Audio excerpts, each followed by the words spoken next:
ವೀಕ್ಷಕರೇ ಪ್ರಣಾಮ. ವಿಶ್ವ ಪ್ಲಸ್ ಟಿವಿಗೆ ಸ್ವಾಗತ. ಸಿಲಿಕಾನ್ ಸಿಟಿ ಬೆಂಗಳೂರನ್ನ ಜಾಗತಿಕ ನೆಲೆಯಲ್ಲಿ ಗ್ರೇಟ್ ಮಾಡ್ರಪ್ಪ ಅಂತ ಅಧಿಕಾರ ಕೊಟ್ಟರೆ ಇವರು ತಮ್ಮ ಸೇಡಿನ ಕುದಿಯಲ್ಲಿ ರಾಜಕಾರಣದ ಬೇಳೆ ಬೇಯಿಸಿಕೊಳ್ಳಲು ರಾಮನಗರ ಪ್ಲಸ್ ತುಮಕೂರು ಸೇರಿಕೊಂಡು ಗ್ರೇಟರ್ ಬೆಂಗಳೂರು ಮಾಡೋದಕ್ಕೆ ಹೊರಟಿದ್ದಾರೆ. ಈ ಪ್ರಭೂತಿಗಳಿಗೆ ಏನು ಅಂತ ಹೇಳೋಣ ಹೇಳ್ರಿ ನೀವೇಯ. ಅದೇ ಮತ್ತೆ ಇಡೀ ಕರ್ನಾಟಕಕ್ಕೆ ಬೆಂಗಳೂರಿಗೆ ಸೇರ್ಸ್ಕೊಂಡ್ ಬಿಡಿ ಸುಮ್ಮನೆ ಅತ್ಲಾಗೆ, ಮುಂದೆ ರಗಳೇನೆ ಇರಲ್ಲ ಅಂತೀವಿ. ಅದೇ ಮತ್ತೆ ಮಾಡೋಕೆ ಕೆಲಸ ಇಲ್ಲದವರು ತಂದೆಲ್ಲ.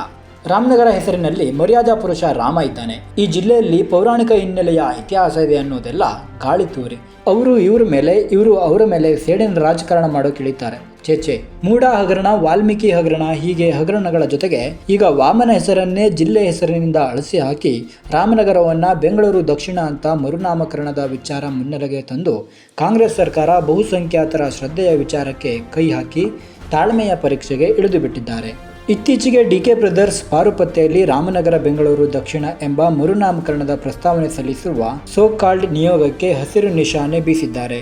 ಈ ರಾಮನ ಹೆಸರು ಬದಲಾಯಿಸುವುದಕ್ಕೆ ಆಕ್ಷೇಪ ಎತ್ತುವವರ ಆಕ್ರೋಶದ ಕೆಂಡಾಗ್ನಿಗೆ ತುಪ್ಪ ಸುರಿದು ಅದು ಭಯಂಕರ ಜ್ವಾಲೆಯಾಗಿ ಕರ್ನಾಟಕದಲ್ಲಿ ಕಾಂಗ್ರೆಸ್ ಪಕ್ಷವನ್ನೇ ಕರುಕುಲು ಮಾಡಿ ಹಾಕುವ ಗಂಭೀರ ವಿಚಾರವಾಗಲಿದೆ ಈ ವಿಚಾರ.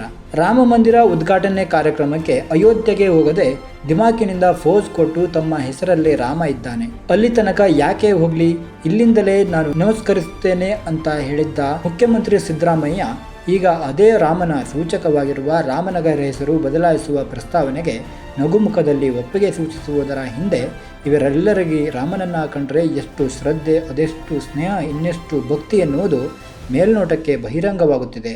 ಬಹುಸಂಖ್ಯಾತರಿಗೆ ಸಂಬಂಧಪಟ್ಟಂತಹ ರಾಮನಗರ ಹೆಸರಿನ ಹಿಂದಿರುವ ಸೂಕ್ಷ್ಮವನ್ನು ಎಳೆಯಾಗಿ ಪರಿಗಣಿಸಿ ಈ ಪ್ರಸ್ತಾವನೆಯನ್ನು ಮುಖ್ಯಮಂತ್ರಿಗಳು ಕಿತ್ತು ಬಿಸಾಡದಿದ್ದರೆ ಕಾಂಗ್ರೆಸ್ ಮುಂಬರುವ ಚನ್ನಪಟ್ಟಣ ಮತ್ತಿತರ ಉಪಚುನಾವಣೆ ಹಾಗೂ ಎಲ್ಲ ಸ್ಥಳೀಯ ಚುನಾವಣೆಗಳಲ್ಲಿ ಭಾರೀ ಬೆಲೆ ತರಬೇಕಾಗುತ್ತದೆ ಅಂತಾರೆ ಬಹುಸಂಖ್ಯಾತ ಜನರು.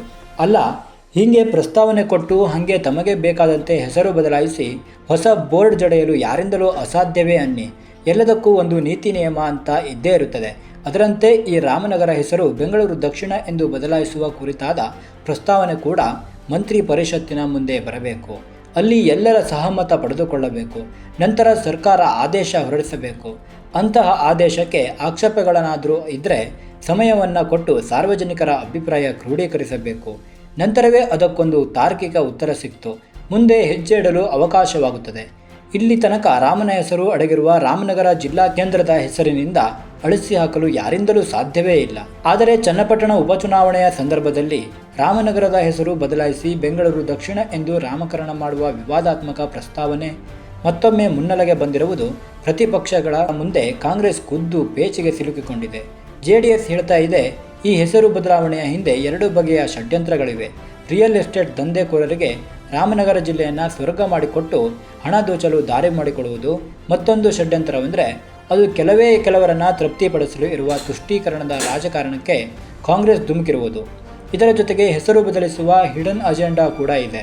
ದೇವೇಗೌಡರ ಹೆಸರನ್ನು ಜಿಲ್ಲೆಯಿಂದ ಅಳಿಸಿ ಹಾಕಲು ಕೂಡ ಕಾಂಗ್ರೆಸ್ ತಂತ್ರ ಮಾಡ್ತಾ ಇದೆ. ಒಂದೊಮ್ಮೆ ಹಾಗೇನಾದರೂ ರಾಮನಗರದ ಹೆಸರು ಬದಲಿಸಿ ಬೆಂಗಳೂರು ದಕ್ಷಿಣ ಎಂದು ನಾಮಕರಣ ಮಾಡಿದ್ದೇ ಆದರೆ JDS ಮತ್ತೊಮ್ಮೆ ರಾಜ್ಯದಲ್ಲಿ ಅಧಿಕಾರ ಹಿಡಿದ ಕೂಡಲೇ ನಾನೇ ಮುಖ್ಯಮಂತ್ರಿ ಆಗಿ ಆ ಹೆಸರನ್ನು ಮತ್ತೆ ರಾಮನಗರ ಅಂತ ಮರುನಾಮಕರಣ ಮಾಡುವುದಾಗಿ ಹೇಳಿರುವ ಕುಮಾರಸ್ವಾಮಿ ಈ ವಿಚಾರವಾಗಿ ಕಾಂಗ್ರೆಸ್ ಚಾಪೆ ಕೆಳಗೆ ನುಗ್ಗಿದರೆ JDS ರಂಗೋಲೆ ಕೆಳಗೆ ತೂರಿ ರಾಮನ ಹೆಸರಿನ ಆಟ ಆಡ್ತಾ ಇವೆ ಅನಿಸ್ತಾ ಇದೆ. ಹೀಗೆ ಒಟ್ಟಾರೆ ಸೇಡಿನ ರಾಜಕಾರಣ ಹಾಗೂ ಚುನಾವಣಾ ರಾಜಕಾರಣಗಳಿಗೆ ಅಂಟಿಕೊಳ್ಳುವುದನ್ನು ಚುನಾವಣೆಗಳ ನಂತರ ಕೈಬಿಟ್ಟು ಜಿಲ್ಲೆಯ ಸರ್ವತೋಮುಖ ಅಭಿವೃದ್ಧಿ ಮತ್ತು ರಾಮನಗರ ಹಾಗೂ ಚನ್ನಪಟ್ಟಣ ಅವಳಿ ನಗರಗಳಾಗಿ ಅಭಿವೃದ್ಧಿ ಹೊಂದಲು ಬೇಕಿರುವ ನೀಲನಕ್ಷೆ ರೂಪಿಸುವ ಮೂಲಕ ಜಿಲ್ಲೆಯ ಜನ ಉದ್ಯೋಗ ಬದುಕನ್ನು ಅರಿಸಿ ಬೇರೆಡೆಗೆ ವಲಸೆ ಹೋಗುವುದನ್ನು ತಪ್ಪಿಸಬೇಕಾಗಿದೆ. ಈ ವಿಚಾರ ಕಾಂಗ್ರೆಸ್, JDS ಹಾಗೂ ಬಿಜೆಪಿ ಸೇರಿದಂತೆ ಎಲ್ಲ ರಾಜಕೀಯ ಪಕ್ಷಗಳು ಗಂಭೀರವಾಗಿ ಪರಿಗಣಿಸಿ ಅದರಂತೆ ಜಿಲ್ಲೆಯ ಆ ಮೂಲಕ ನಾಡಿನ ಸೇವಕರಾಗಿ ಕೆಲಸ ಮಾಡಬೇಕಾಗಿದೆ. ಬ್ಯೂರೋ ರಿಪೋರ್ಟ್, ವಿಶ್ವ ಪ್ಲಸ್ ಟಿವಿ. ವಿಶ್ವ ಪ್ಲಸ್, ಜನಹಿತಕ್ಕಿದು ಜ್ಞಾನದ ಜಾಲ.